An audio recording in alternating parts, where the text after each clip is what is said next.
갈라디아서 6장 17절에 있는 말씀을 바탕으로 해서 내가 내 몸에 예수의 흔적을 가져노라, 이와 같은 제목으로 하나님의 말씀을 전하도록 하겠습니다. 히브리서 9장 27절에 한 번 죽는 것은 사람에게 정한 것이요 그 후에는 심판이 있으리니 그랬습니다.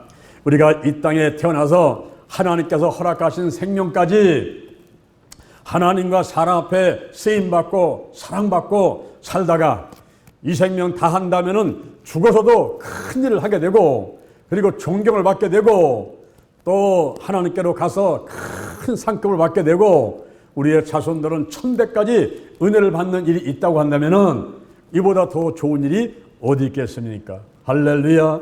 오늘 이 자리에 계신 여러분, 또 유튜브로 예배드리는 장소에 여러분들에게 하나님께서 축복하셔서 그와 같은 생활 사게 될 줄로 믿습니다. 샴쌍둥이가 있습니다.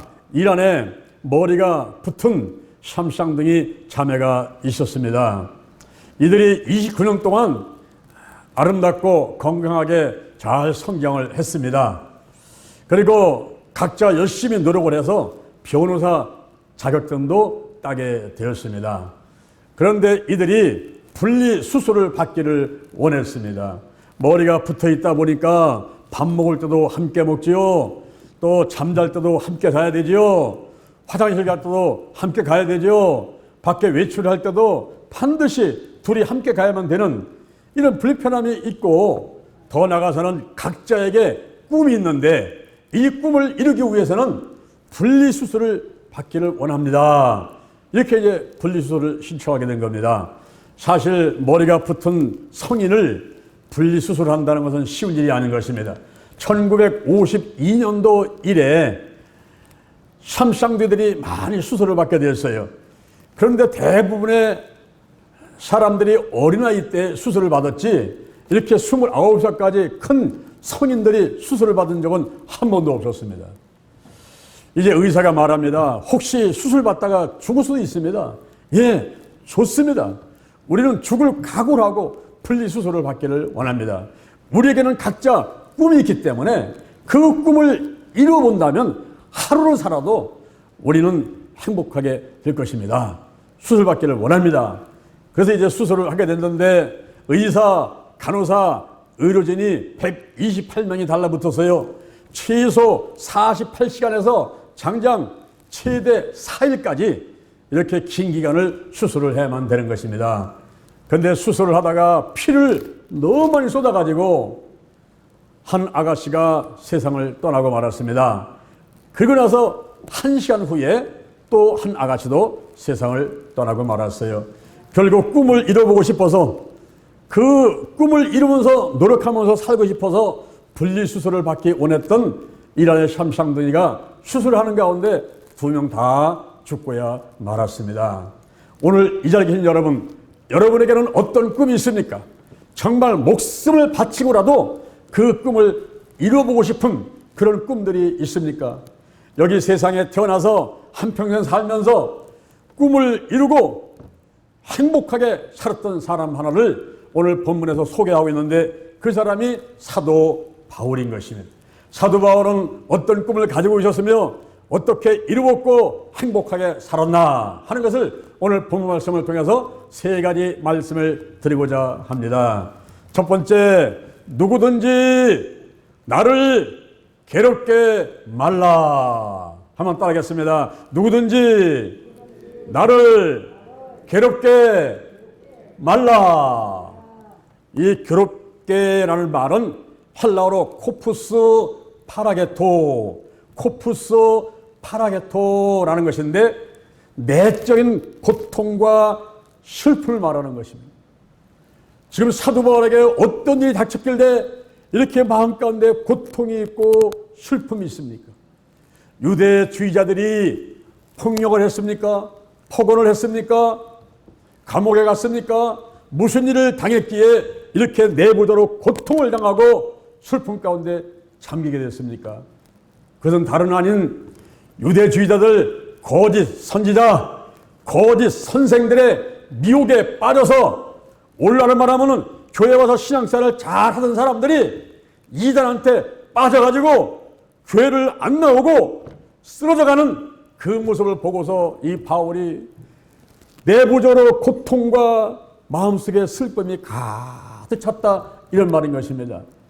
바울 당시는 초대교회이기 때보다도 지금은 말세의 치말이기 때문에 더 이단들이 극성을 부리고 있습니다. 마태복음 24장 3절에 예수님께서 제자들과 함께 감람산 위에 앉으시는데 제자들이 예수님께 묻습니다. 주여, 세상 끝날에는 무슨 징조가 있사오리까? 예수님께서 말씀하시기를 사람들의 미혹을 받지 않도록 조심하라. 내가 그리스도다, 내가 메시아다, 내가 예수다 하고 나타나서 사람들을 미혹해서 결국 그들을 신앙생활을 못하게 하고 쓰러뜨리려고 하는 사람들이 있으니 그들을 조심해라. 난리와 난리 소문을 듣겠으며 민족을 나라가 나라를 줄 것이며 처처에 기근과 지진이 있으리라. 사람들이 서로 미워하고 불법이 성하고 그리고 사랑이 식어지는 때가 있는데 그때가 바로 세상이 끝날 징조니 깨어서 기도하라 가라 하고 말씀하셨습니다.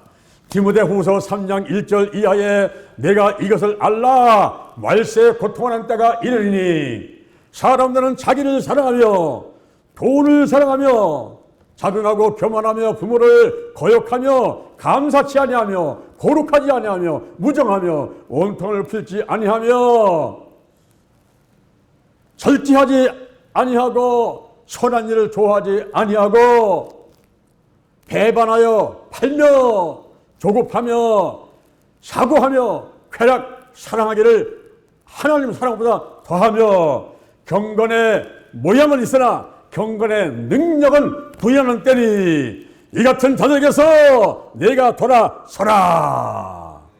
말세의 치말이 되면은 어떤 현상이 나타나는가 하는 것을 성경에서 자세하게 말해두고 있습니다.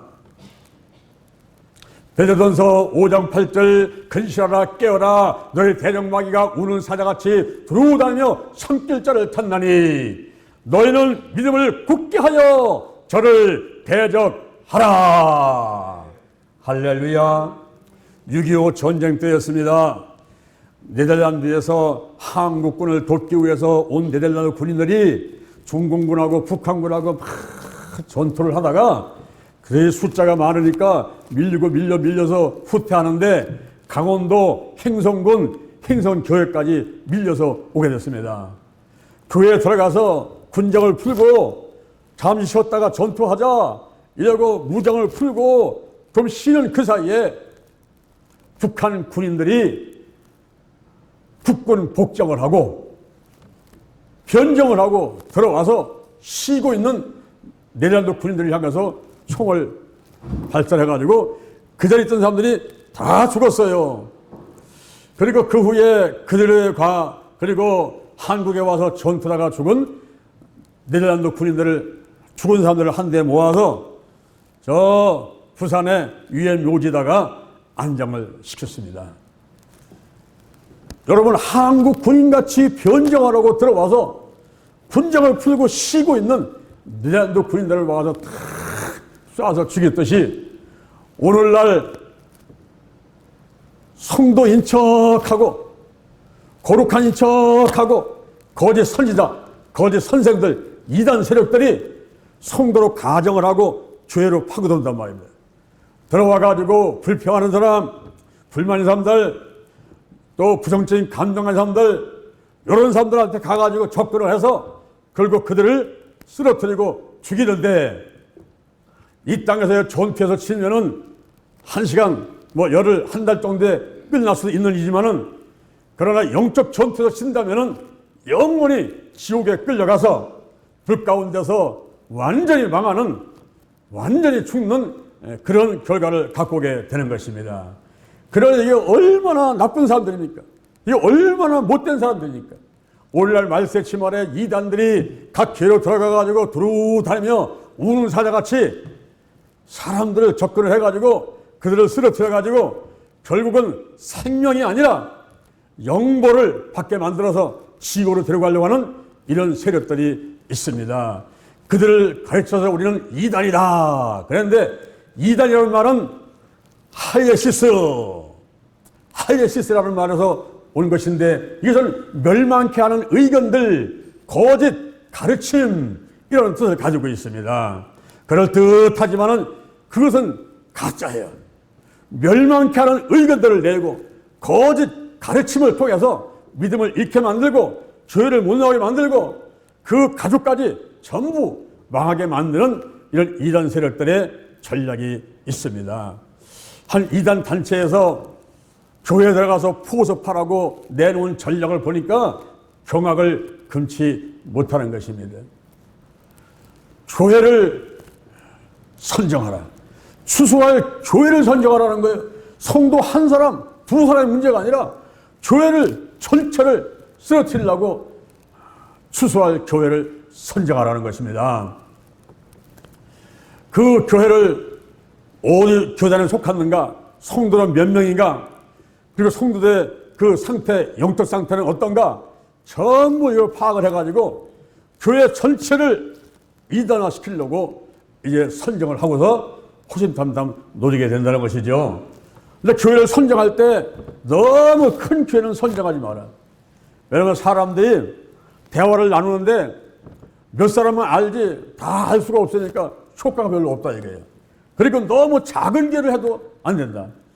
왜냐하면 너무 작은 교회 가게 되면 다 노출이 되기 때문에 금방 자기들의 정체가 드러나니까 너무 작은 교회는 포섭을 하지 마라. 한 200명에서 300명 정도 되는 그런 교회를 정해놓고 이제 전략을 세우라고 말하고 있습니다. 그리고 그 교회 목사나 선사나 여성계, 남성계를 잘 살펴가지고 관리가 소홀한 그런 교회를 선정하라 그랬습니다.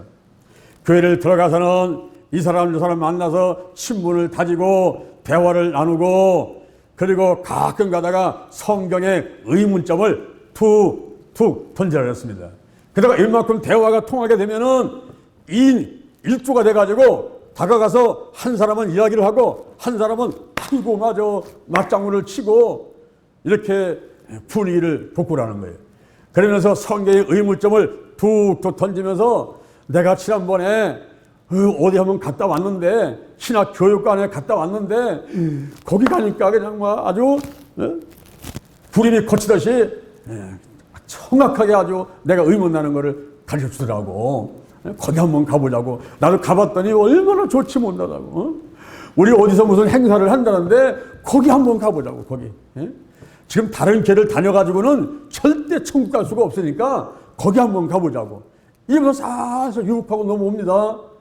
그때 누구한테 접근을 하느냐 하면은 교회에 대해서 불평을 하고 불만이 많고 목사님 설교가 아이고 이러니 저러니 불만인 사람들, 성도끼리 막 싸워가지고 교회를 그만둘까 나갈까 이런 사람들을 먼저 접근을 해가지고 성경의 의문점을 던지고 부정적인 마음을 갖게 만들고, 그래서 점점 교회하고는 멀어지게 만들고 목사님하고 전사님하고 멀어지게 만들고 자기들하고 가깝게 되도록 만들어가지고 어느 순간에 가면은 그 신학 교육기관으로 데려가가지고 거기 가서 3개월, 6개월 공부시킨다고 공부시키면서 거짓 가르침, 멸망케 하는 의견들, 이것을 쏙 집어넣으니까 그게 들어오게 되면 세뇌가 돼가지고 영적인 장님이 되고 영적으로 기모리가 되고 영적으로 벙어리가 돼가지고 지금 소가 도살장으로 끌려가면서도 자기가 도살장으로 끌려가는지도 몰라요. 그냥 끌려가는 겁니다.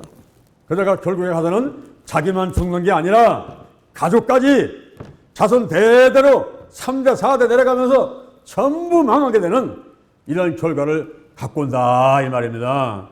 그러니 오늘날 우리에게 필요한 것이 뭡니까? 이 이단을 분별할 수 있는, 무엇이 진짜고 무엇이 가짜인지 그를 분별할 수 있는 영분별의 은사가 필요한 것입니다.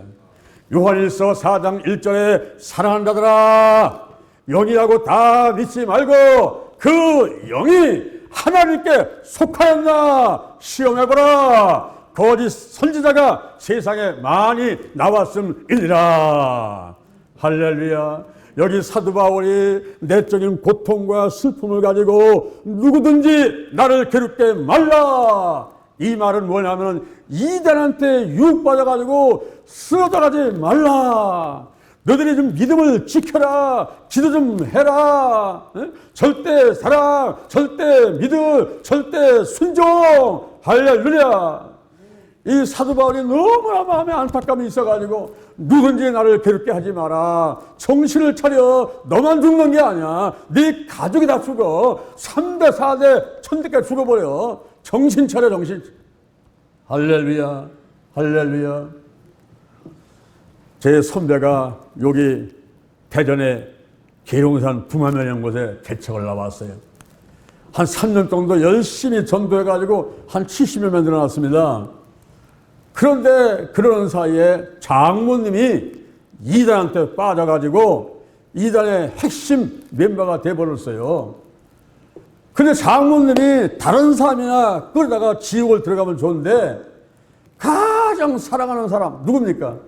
자기 딸, 목사님 사모님, 목사님 부인 사모님, 자기 딸을 또 와가지고 살살 유혹하고 미혹을 해가지고 결국은 사모님이 이단으로 넘어갔어요.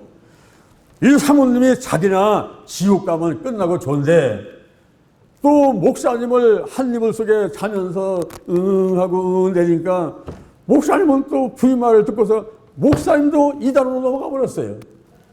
목사님 넘어가니까 여성계 회장, 남성계 회장, 구역장, 지역장, 교회 성도 70명이 몽땅 이단으로 이사가 버리고 말았습니다.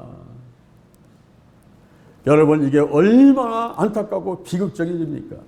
여기 계룡산이 있죠. 계룡산 대전은요 특히 이단들 소굴입니다. 여기 계룡산이 있어요.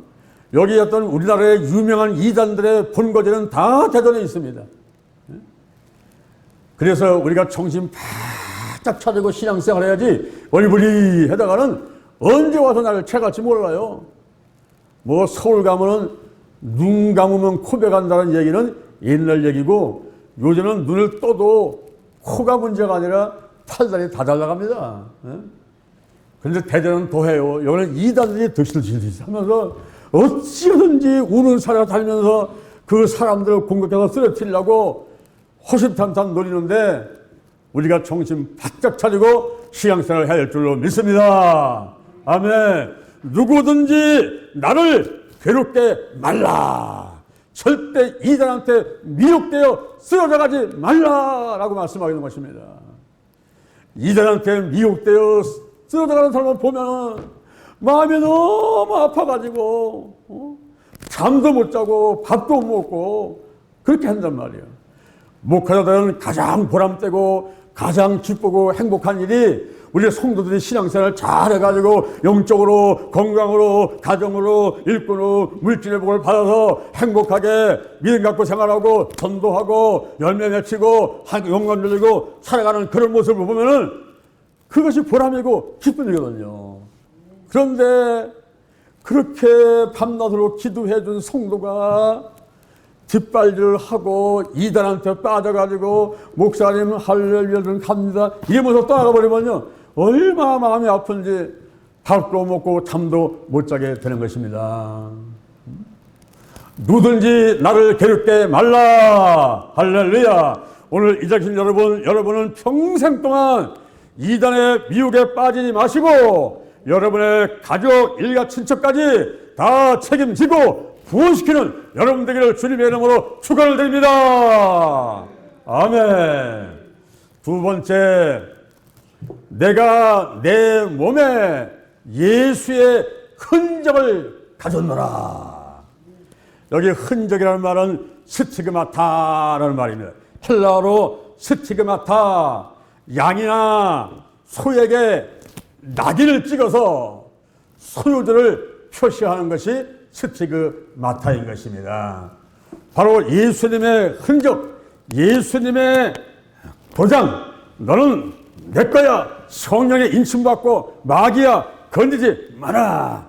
이 사람은 하나님의 소유다. 택하신 백성이다. 왕 같은 제사장이다. 거룩한 나라다. 그의 소유된 백성이다. 하나님의 소유다. 할렐루야. 여러분, 머리부터 발끝까지 예수님께서 그 나귀를 찍은 흔적이 있는가 하는 것을 한번 여러분 살펴보세요. 머리부터 발끝까지 한번 가만히 살펴보세요. 어디에 지금 예수님께서 나한테다가 흔적, 나귀를 찍으셨는가? 한번 여러분 한번 살펴보세요. 사도행전 13장 9절 2절 보니까 바울이라고 하는 사울, 바울이라고 하는 사울, 그래서 이름이 두 가지예요.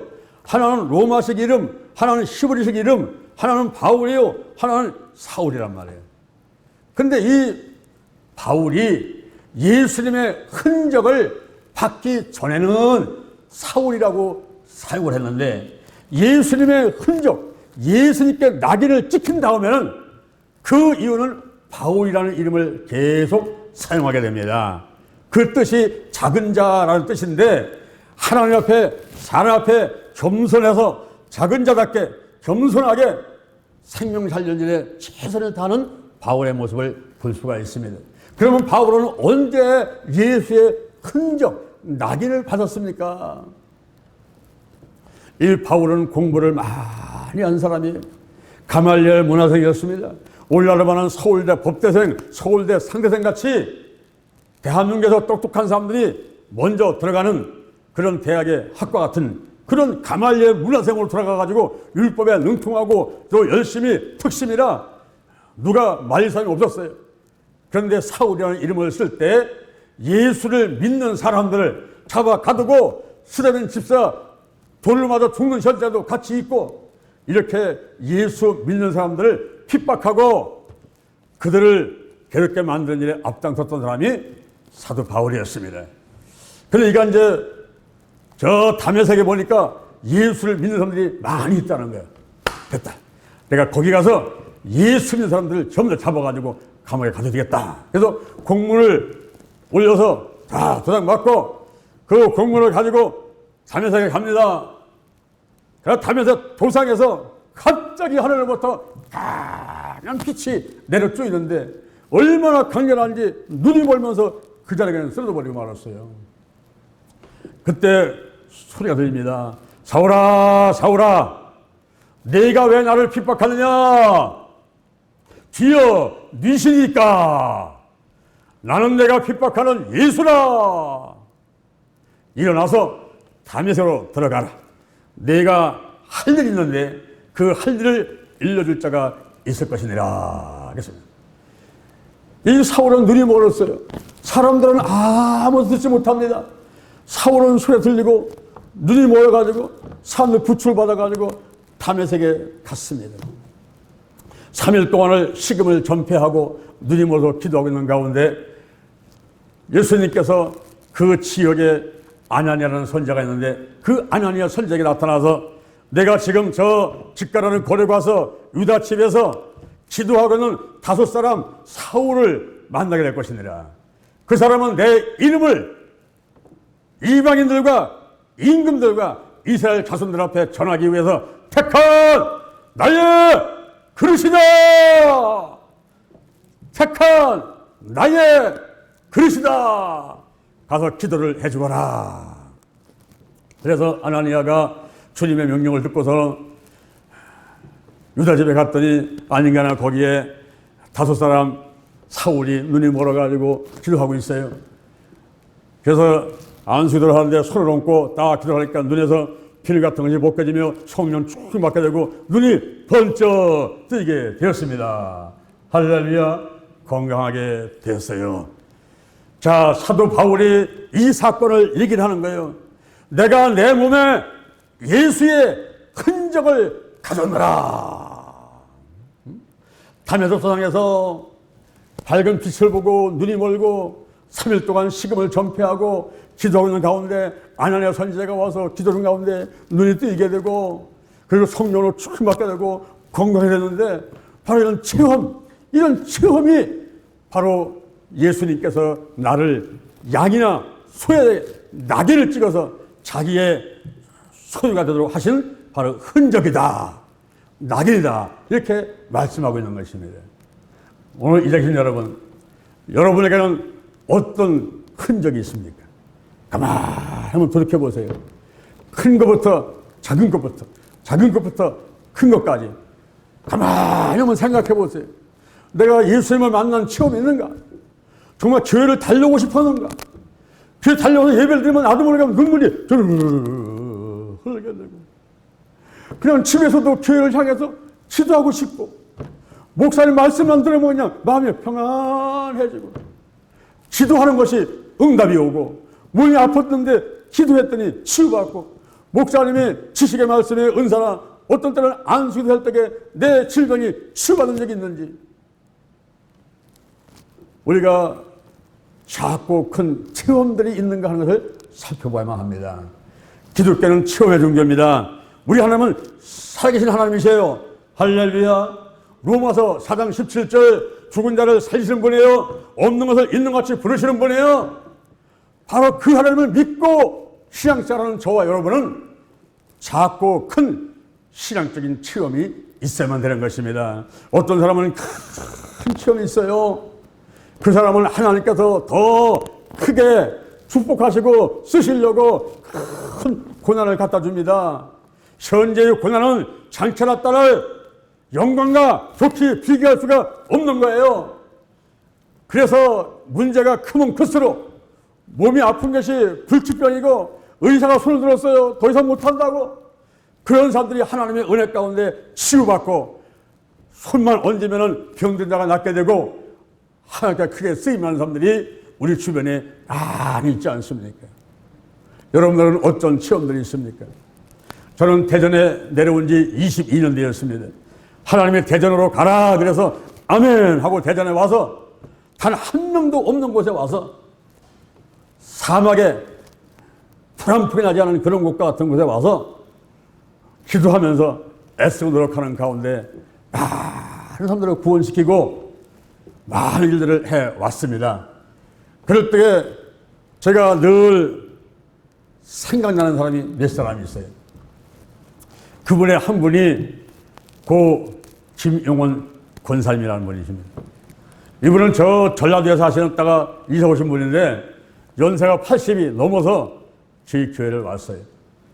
대전 실버대학을 할 때 한 150명 정도 되는 가운데 그분이 나오셔가지고 맨 앞에 앉으셔서 턱을 바짝 쳐들고 제 말을 듣고서는 맞장구를 치고 말씀을 잘 듣던 그런 어르신이었습니다.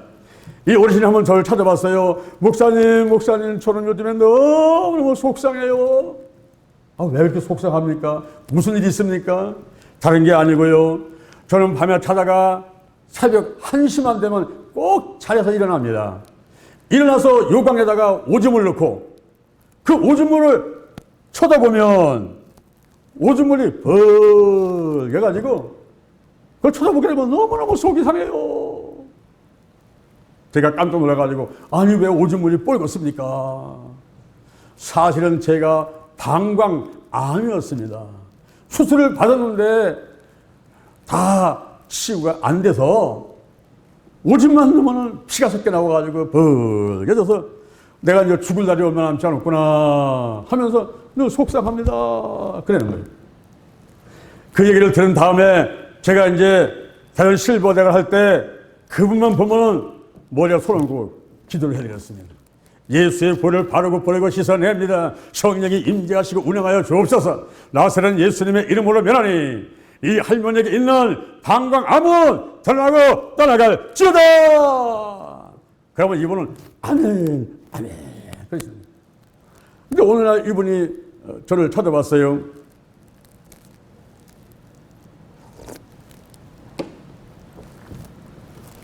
목사님 저는 요즘에 너무 신나요. 그래요. 아니 지난번에 또 속상하다고 하더니 어떻게 또 신나게 됐습니까? 그랬더니 예, 밤 1시만 되면 제가 요강에다가 오줌을 넣고 그 오줌물을 쳐다보는데 요즘에 그 오줌물이 맑게 됐어요. 너무 신기해가지고 며느리한테 얘기를 해서 자기 방광암을 수술한 병원에 가서 의사 선생님께 얘기를 드렸더니 할머니 사진 한번 찍어보겠습니다 하고 사진을 찍고 나오더니 하는 얘기가 할머니 방광암이 깨끗이 치유되었습니다. 암덩어리는 떠나갔습니다. 그렇게 얘기하더라는 거예요. 의사가 그렇게 얘기를 했고 새벽 1시에 요강에다가 오줌 넣으면 오줌물이 맑게 됐으니 얼마나 기분이 좋은지 저는 신이 난다는 거예요. 그러면서 아침 저녁으로 교회를 달려오십니다. 그런 모습이 너무너무 제가 좋아가지고 이번을 성경을 한 권 사드렸어요. 42,000원을 드리고 큰 글자 성경을 한 권 사서 드렸습니다. 그때는 이분이 가방 하나 사가지고 그 성경을 가방에 집어넣어가지고 그걸 짊어지고 다니시는 거예요. 아이고 김용훈 집사님 그 백을 갖고 다니세요. 여기다 두고 다니시고 혹시 누가 가져가면 또 사줄 테니까 두고 다니세요. 무거운데 그걸 왜 짊어지고 다니십니까? 아니 목사님 무슨 말씀을 그렇게 하십니까? 지금 제가 80이 넘어가지고 교회에 와서 이렇게 교회가 재밌는 줄 이제 처음 알게 됐고 그리고 제가 방광암까지 치료받고 이렇게 기쁘고 즐겁게 생활을 하는데 아니 집에 가서 뭐합니까? 성경 읽어야죠. 노인정 가서 뭐합니까? 성경 읽어야죠. 교회 와서 성경 읽어야죠. 공원 가서 성경 읽어야죠. 그러니 제가 항상 성경을 가지고 다녀야 되는 거 아닙니까? 아이고 그러시다면 얼마든지 지고 다니세요. 그분이 성경을 짊어지고 다니면서 정말로 자기가 말한 대로 있는 곳에서는 펴놓고 성경을 그렇게 읽으시는 거예요. 그게 물어봤어요. 그게 무슨 뜻인지 알겠습니까? 너무너무 재밌다는 거예요. 너무너무 꿀맛다가지고 너무너무 재밌다는 거예요. 이게 성령의 역사인 줄로 믿습니다. 아멘. 이렇게 열심히 성경을 읽더니만 어느 날 감성금토를 하나 가지고 오셨어요. 목사님 기도해 주세요. 그러는 거예요. 이게 뭡니까? 목사님 말씀 들어보니까 목사님도 예수 믿고 성령 받고 났는데 어머니하고 아버지 전도하려고 아무리 노력해도 교회를 안 나오셔서 3일간 금식기도 하셨다며요. 저도 예수 믿고 방광암 치료받고 너무 좋아서 교회 나오라고 아들, 딸, 며느리, 손자, 손녀한테 그렇게 말을 해도 이 아들이 듣지를 않는다는 거예요. 그래서 저도 목사님 따라서 3일간 금식기도 한번 해보랍니다. 아이고 그만두시오. 연세가 80이 넘어가지고 금식기도 하다가 잘못돼가지고 쓰러지면 어떻게 하려고 금식기도 한다고 그럽니까? 아니 목사님 죽으면 천국 간다며요? 금식기도 하다가 죽으면 천국 가면 되는 거 아니에요? 뭐가 겁납니까? 저는 한번 해보랍니다. 감성금융 들어보니까 5만 원을 또 넣어놨어. 많이 넣어놨어요. 간절히 기도해주고 끌어안고서 힘을 얻으시라고 하죠. 근데 그분이 뭐 기도원 간 것도 아니고 교회 와서 하시는 것도 아니고 그냥 집에서 노인정에서 왔다 갔다 하면서 3일간은 금식기를 건드리 해내시는 거예요. 그 이후에 툭 하면은 봉투 가지고 오세요. 목사님 금식기도 하답니다. 목사님 금식기도 하답니다. 아니요 그만하세요. 아닙니다. 우리 모든 가족이 다 구원받을 때까지 하랍니다.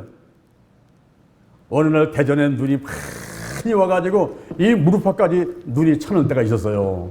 자동차가 못 다니죠. 우리 성도들이 다 멀리서 자동차를 갖고 오는데 어떻게 오겠습니까? 아유 오늘은 나 혼자서 예배드리겠네. 할렐루야 할렐루야. 찬양하면서 성전에 딱 올라갔더니 맨 앞에 그 김용원 집사님 와서 와 계신 거예요. 너무 놀라가지고 아니 이 눈길에 어떻게 오셨습니까? 하더니 아이고 깔깔대고 웃으면서 목사님 말씀 들어보세요. 제가 교회 올라고 집에 내려와가지고 엘리베이터 내려가지고 현관문을 나서려고 하는데 눈이 너무 많이 세가지고 발을 디디면 찍 미끄러지고 그래가지고 몇 번 넘어져서 안 되겠다. 오늘은 교회 못 가겠다. 오늘은 그냥 집에 있자. 그리고 엘리베이터 타고서는 집에 가서 그냥 누워 있었던 거예요. 아유 나 오늘 교회 안 가.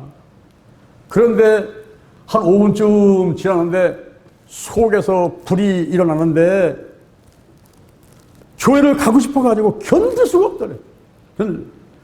내가 교회 가다가 넘어서 죽으면 내 천국 가는 거지.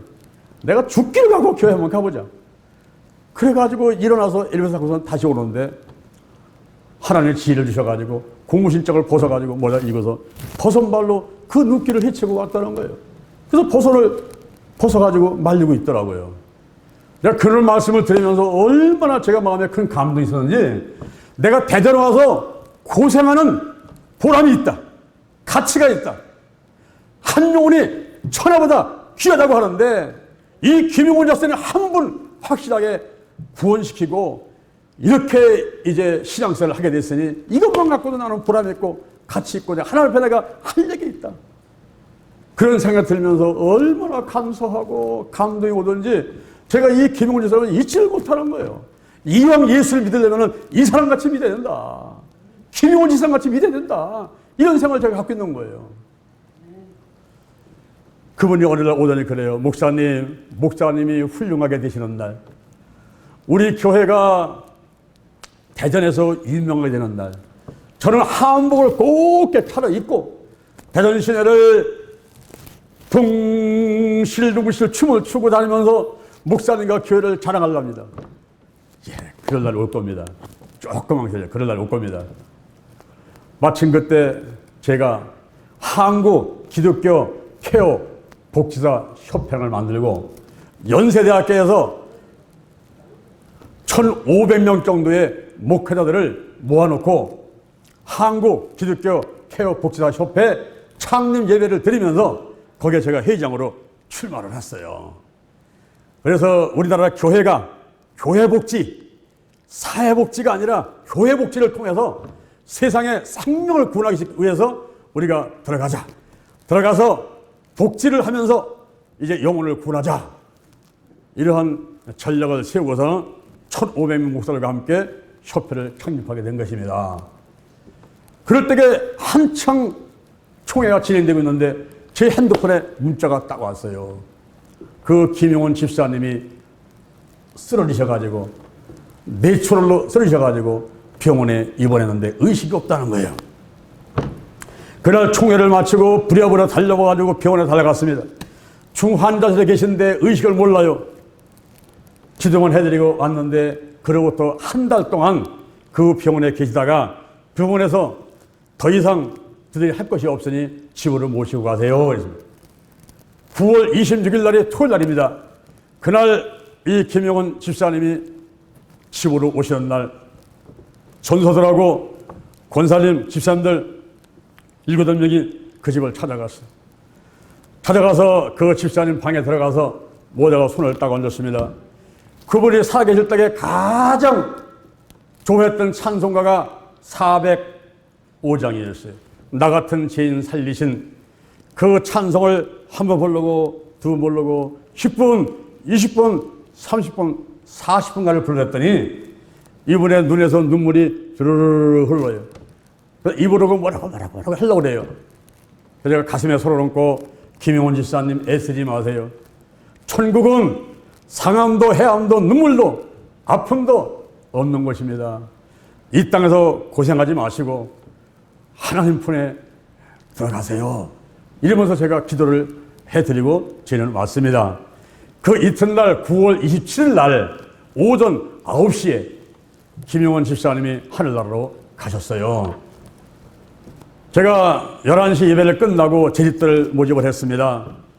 대전에 와가지고 이렇게 오랫동안 목회를 하면서 김용원 집사님 같이 확실하게 성령 받고 치유받고 아침 저녁 교회 모든 예배에 빠지지 않고 나오고 치유 받고 성령 세례 받고 봉사하고 이렇게 말씀과 기도를 열심히 했던 사람이 없는데 이분을 그냥 보내기가 안타까우니 우리가 권사로 추사합시다.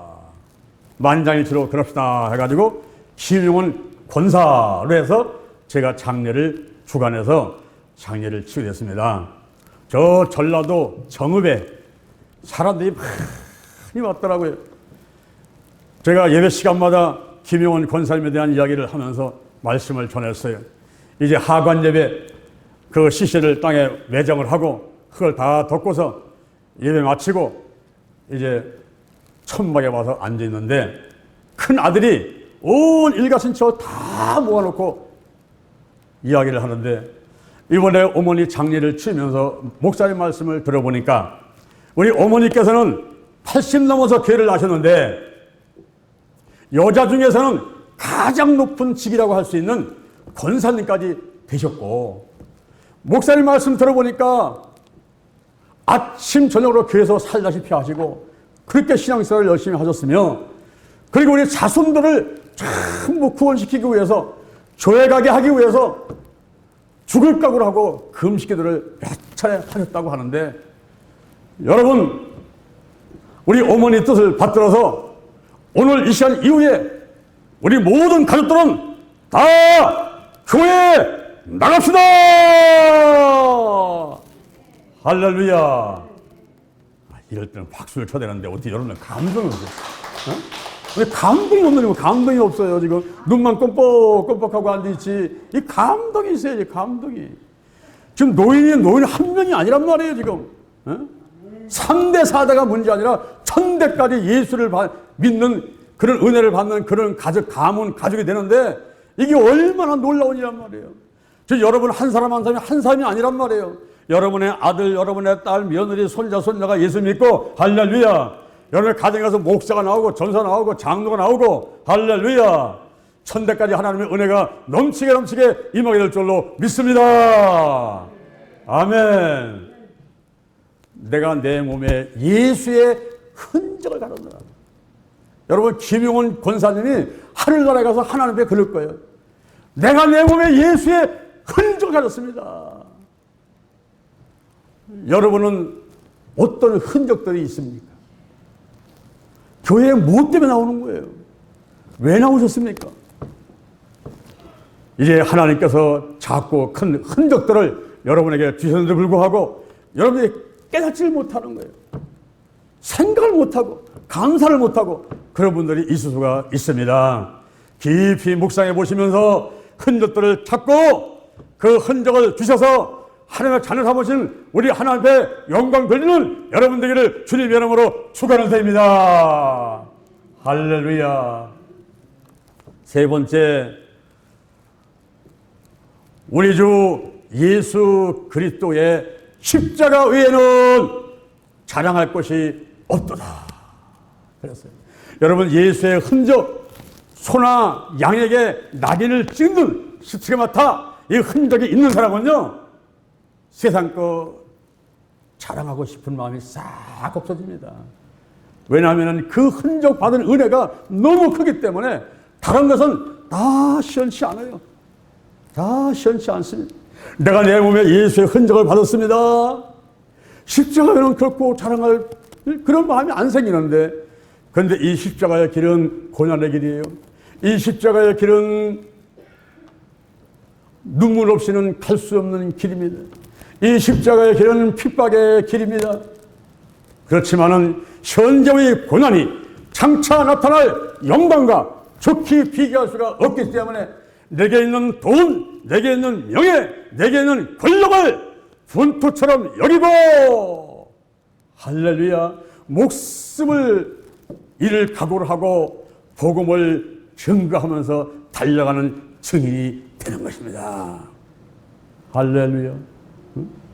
누군지 나를 괴롭게 하지 말라. 내가 내 몸에 예수의 흔적을 가졌노라. 우리 주 예수 그리스도의 십자가 외에는 결코 자랑할 것이 없도다. 이 바울은 목숨을 잃을 각오를 하고 달려갑니다. 사도행전 20장 24절, 나의 달려갈 결과 주 예수께 받은 사명, 곧 하나님의 은혜의 복음을 증거하는 것을 마치려 하면은 나의 생명도 귀한 것으로 여기지 않겠노라 했습니다. 고린도 후서 11장 23절, 저희가 그리스도의 일꾼이냐 정신없는 말을 하거니와 나는 더욱 그러하도다. 내가 수고를 더 넘치게 했고 옥에도 더 많이 갔다 오고 매도 더 많이 맞고 여러 번 죽을 뻔했으니 유대인들의 40에 하나 감한매 39대 맞는 매를 5번 맞고 타장을 3번에 맞고 1번 돌에 맞고 3번 파선의 일주야를 깊은 위에 있었고 여러 여행을 하는데 강의 위험, 강도의 위험, 신의 위험, 광야의 위험, 동족의 위험, 이방인의 위험, 거짓 형제의 위험들이 있었고 내가 수고하고 애쓰고 굶고 춥고 헐벗고 잠을 자지 못하고 헐벗었노라. 이외를 고사하고 항상 내 가슴을 누르는 일이 있었는데 교회에 대한 염려 때문이다. 여러분이 여러분의 아내, 여러분의 남편, 여러분의 부모, 여러분의 자녀, 돈, 명예, 권력, 그런 것보다 정말 여러분이 교회를 먼저 생각했습니까? 성도를 먼저 생각했습니까? 생명을 먼저 생각했습니까? 내가 목숨을 잃을 각오를 하고 다른 것을 제쳐놓고 분투처럼 여기면서 내가 전도해야지, 내가 복음 전해야지, 내가 생명 살려야지, 하나님께서 기뻐하신 일을 내가 해야지, 이렇게 달려왔습니까? 에녹이 365세까지 살다가 죽음을 보지 않고 하늘나라로 들려 올라가는데 에녹이 어떻게 하나님과 동행했습니까? 히브리서 11장 5절에 보니까 하나님을 기쁘시게 하는 사람이었다 그랬어요. 히브리서 11장 5절에 보니까 믿음의 사람이었다 그랬어요. 유다서 1장 14절에 보니까 세상 모든 본대사들이 이 에녹의 삶을 보고 깨닫게 되었다. 책망받게 되었다. 그 에녹의 삶을 보고 아이고 내가 죄를 짓네, 아이고 내가 예수 믿어야지, 아이고 내가 하나님 믿어야지. 에녹의 삶 자체가 그냥 복음을 증거하는 그런 도구였어요. 삶 가운데 복음을 전했다 이 말입니다. 그래서 에녹의 죽음을 보지 않고 하늘나라로 들려 올라가는데, 지금 말제 집안을 살고 있는 여러분, 예수님 오기 전에 죽은 사람은 매장됐거나 화장됐거나 주님 오실 때에 일어날 것이지만, 오늘 이 자리에 살아있는 여러분들은 주님 올 때까지 죽지 말고 살아있다가 예수님 오실 때에 에녹같이 엘리야같이 다 들려 올라가시기를 주님의 이름으로 축원합니다. 할렐루야. 오늘이 며칠입니까 여러분? 오늘이 8월? 오늘 며칠이에요?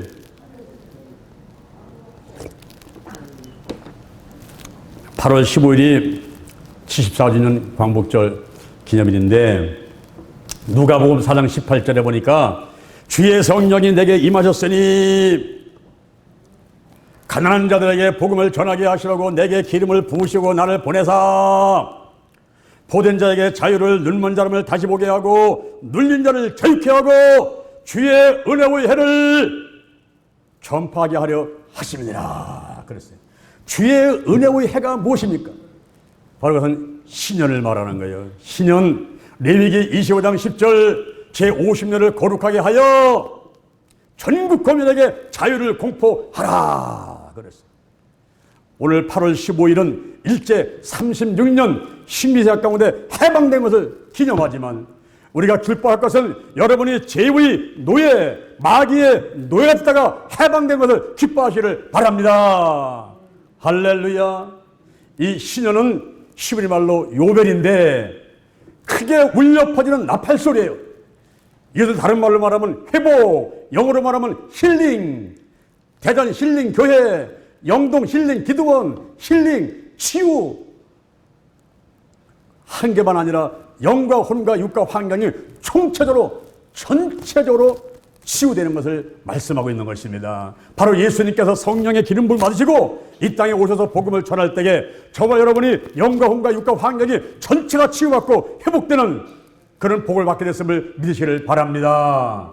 레위기 25장 35절에 빚의 탕감, 영의 치유를 받게 되고요. 레위기 25장 39절에 노예로부터 해방, 혼의 치유를 받게 되고요. 레위기 25장 11절에 노동으로부터의 안식, 육의 치유를 받게 되고요. 레위기 25장 23절 잃어버렸던 땅과 기업을 되찾게 되는 환경의 치유가 있게 된다고 말씀하고 있는 것입니다. 그래서 예수 안에서 예수를 영접하기만 하면 영혼이 잘된 같이 범사가 잘되고 강건하게 되는 복을 받게 되는 것입니다. 영과 혼과 육과 환경이 총체로 다 치유받게 되는 것입니다. 그러니 이 사도 바울의 외침이 올라오려 가슴에 닿지 않겠습니까? 누구든지 나를 괴롭게 하지 마라. 이들한테 미혹받아를 떠나지 마라. 이들한테 미혹받아를 쓰러지지 마라. 그 믿음을 지켜라. 내가 내 몸에 예수의 흔적을 가졌노라. 예수님이 나귀를 찍은 것, 성령의 인을 찍은 것, 크고 작은 것들이 무엇이 있는가를 여러분이 묵상하면서 생각해보고 감사하고 간증할 수 있어야 돼요. 그리고 나머지 삶은 우리 주 예수 그리스도의 십자가 외에는 결코 자랑할 게 없어요. 고린도전서 1장 18절 십자가의 도가 멸망한 자들에게는 미안한 것이지만 구원을 받는 우리에게는 하나님의 능력이 되는 것입니다. 할렐루야. 오늘 8월 15일을 맞이해서 우리가 나라가 해방되고 민족이 해방된 거 기쁘지만은 애굽에서 이스라엘 백성들이 해방되어 적과 끄는 가나안 땅으로 들어갔듯이 이제 우리는 마귀의 노예로부터 죄의 노예로부터 해방되어 영과 혼과 육과 환경이 모두 다 치유받아 하나님의 백성 되어서 이 땅에서도 천국 같은 삶을 살고 이 생명 다음에는 저 천국 가서 영원히 살게 된 것을 감사하는 여러분 되기를 주님의 이름으로 축원합니다. 축원합니다. 할렐루야. 자, 여러분의 가슴에 손 한번 얹어보세요. 우리가 어떻게 하면 하나님의 자녀가 됩니까? 어떻게 하면 내가 예수의 흔적을 내 몸에 가질 수가 있습니까? 마음으로 믿고 입으로 시인하는 거예요. 또 우리가 침례를 받으러 갑니다. 침례를 받는 거예요. 또 성령 세례 받는 거예요. 확실한 것이 성경에서 말하고 있는 것은 그와 같은 것입니다. 우리 여러분의 가슴에 손을 얹고 저의 기도를 따라서 하시기 바랍니다. 하나님 아버지, 저는 죄인입니다. 어디에서 와서 무엇 때문에 살며 어디로 가는지 알지 못하고 방황하며 살아왔습니다. 오늘 목사님 말씀 듣고 가슴에 믿음으로 손을 얹었습니다. 나의 원죄와 자범죄를 예수의 보혈로 십자가의 보혈로 깨끗하게 씻어 주옵소서.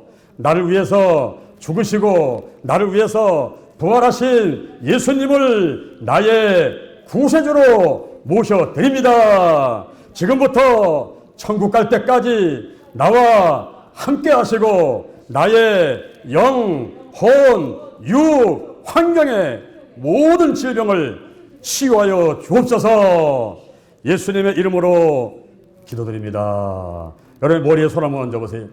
머리에 손을 얹고 우리가 짧지만 그 내용이 어마어마하죠. 저의 기도를 따라 하시기 바랍니다. 여호와 하나님 찬양합니다. 예수님 찬양합니다. 성령님 찬양합니다. 지금 이 시간 내 머리에 손을 얹었으니 기름을 부으시고 나를 선택하여 주옵소서. 예수의 흔적 스티그마타 흔적을 보여주옵소서. 성령님 인정합니다. 환영합니다. 모셔드립니다. 오시옵소서. 더 강하게 불같이 바람같이 물같이 더 뜨겁게 더 강하게 더 깊이 임하소서. 내 안에 계신 성령이여 넘쳐 흐르소서. 내 가족에게 이웃으로 한국으로 세계로 넘쳐 흐르소서. 생각나게 하시고 가르쳐 주시고 인도해 주시고 운행하시옵소서. 제게 복의 복을 더하소서. 영적인 복, 건강의 복, 가정의 복, 일꾼의 복, 물질의 복을 주시고 나의 지경을 넓혀주시고 주의 손으로 나를 도와주셔서 환난을 벗어나 근심이 없게 하옵소서. 영권, 인권, 물권이 꼭 필요합니다. 영력, 지력, 체력, 도덕력, 정직, 성실, 근력, 충성, 온유, 겸손, 인내, 감사로 무장했습니다.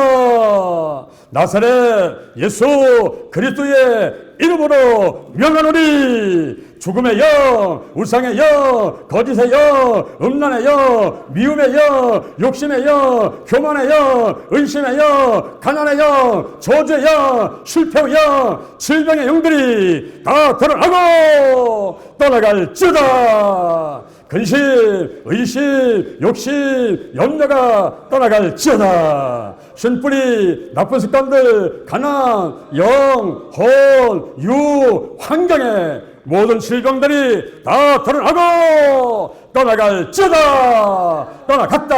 떠나갔다. 오늘이 내 인생의 절반이다. 오늘이 내 인생의 가장 젊은 날이다. 오늘부터 시작하여 여호와 하나님께서 나를 한국과 세계에서 크게 쓸 것이며 나와 함께 하신다. 만군의 여호와 하나님이 함께 하시니 내가 점점 강성하여 가니라. 오늘이 현재요. 오늘이 선물이다. 오늘 예배드리고, 오늘 은혜 받고, 오늘 기도하고, 오늘 치유받고, 오늘 전도하고, 오늘 생명 살리고, 오늘 교회 부흥시키고, 오늘 하나님의 뜻에 절대로 순종하자. 나부터 거룩하겠습니다. 거룩한 성도가 되자. 거룩한 교회가 되자. 거룩한 가정이 되자. 거룩한 나라가 되자. 좋은 일이 일어났습니다. 좋은 일이 일어났습니다. 좋은 일이 일어났습니다. 감사합니다. 사랑합니다. 축복합니다. 예수님의 이름으로 기도드립니다. 아멘. 할렐루야. 우리 하나님께 영광의